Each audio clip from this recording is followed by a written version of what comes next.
Top news சேனலை subscribe பண்ணாதவங்க மறக்காம கீழ இருக்க ரெட் கலர் பட்டனை பிரஸ் பண்ணி சப்ஸ்கிரைப் பண்ணுங்க. மேலும் செய்திகளை உடனுக்குடன் அறிய பக்கத்துல இருக்க பெல் பட்டனை பிரஸ் பண்ணுங்க. நம்ம சிவகார்த்திகேயன் நயன்தாராவோட இரண்டாவது முறையாக வேலைக்காரன் படத்துக்கு அப்புறமா ஜோடி சேர்ந்து நடிக்க போற திரைப்படம் SK13. இந்த படத்தை ராஜேஷ் டைரக்ட் பண்றாரு. அது மட்டும் இல்லாம இந்த படத்தை ஸ்டுடியோ கிரீன் நிறுவனம் ப்ரொடியூஸ் பண்றாங்க. அது மட்டும் இல்லாம இந்த படத்துல ராதிகா சரத்குமார் அதுக்கப்புறமா சதீஷ் ஒரு முக்கியமான கேரக்டர்ல நடிக்கிறாங்க. அது மட்டும் இல்லாம இந்த படத்துல முதலாக நம்ம ஹிப்ஹாப் ஆதி நம்ம சிவகார்த்திகேயனுக்காக இசையமைக்க இருக்காரு. அதனால இந்த படத்துக்கான எக்ஸ்பெக்டேஷன் தற்போது ஃபேன்ஸ் மத்தியில ரொம்பவே அதிகமாக இருக்கு அப்படின்னே சொல்லலாம்.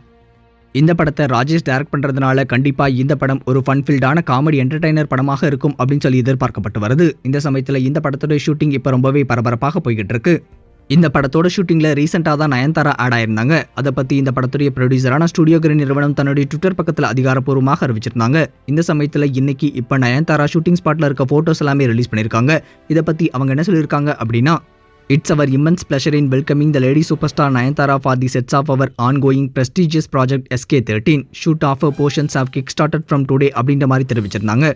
இந்த படத்துல நம்ம நயன்தாரா இரண்டாவது முறையாக சிவகார்த்திகேயனுக்கு ஜோடியாக நடிக்கிறதுனாலையும் அது மட்டும் இல்லாம ஹிப்ஹாப் ஆதி முதலாக இந்த படத்துக்கு சிவகார்த்திகேயனுக்கு இசையமைக்கிறதுனாலையும் இந்த படத்துக்கான எக்ஸ்பெக்டேஷன் தற்போது ஃபேன்ஸ் மத்தியில ரொம்பவே அதிகமாக இருக்கு அப்படின்னே சொல்லலாம்.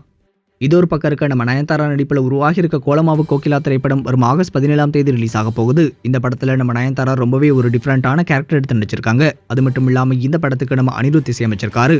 அனிருத் மியூசிக்ல இந்த படத்துடைய சாங்ஸ் ட்ரைலர் அப்படின்னு சொல்லி எல்லாமே இந்த படத்துக்கான எக்ஸ்பெக்டேஷனை தற்போது ஃபேன்ஸ் மத்தியில ரொம்பவே அதிகமாக இருக்கு அப்படின்னே சொல்லலாம். சரி, இப்போ நம்ம நயன்தாரா அதுக்கப்புறமா சிவகார்த்திகேயனுடைய பேர் பத்தி உங்களுடைய கருத்துக்கள் என்ன அப்படின்னு, அது மட்டும் இல்லாம இந்த கோலமாவு கோகிலா படத்தை பார்க்கறதுக்காக நீங்க எவ்வளவு எக்ஸைட்டடாக வெயிட் பண்ணிட்டு இருக்கீங்க அப்படின்றதையும் மறக்காம கமெண்ட் செக்ஷன்ல கமெண்ட் பண்ணுங்க. இந்த தகவல் உங்களுக்கு பிடிச்சிருந்தா லைக் பண்ணுங்க, கமெண்ட் பண்ணுங்க. மறக்காம கீழ இருக்க ரெட் கலர் சப்ஸ்கிரைப் பட்டனை பிரஸ் பண்ணி டாப் நியூஸ் சேனலுக்கு சப்ஸ்கிரைப் பண்ணுங்க. நன்றி.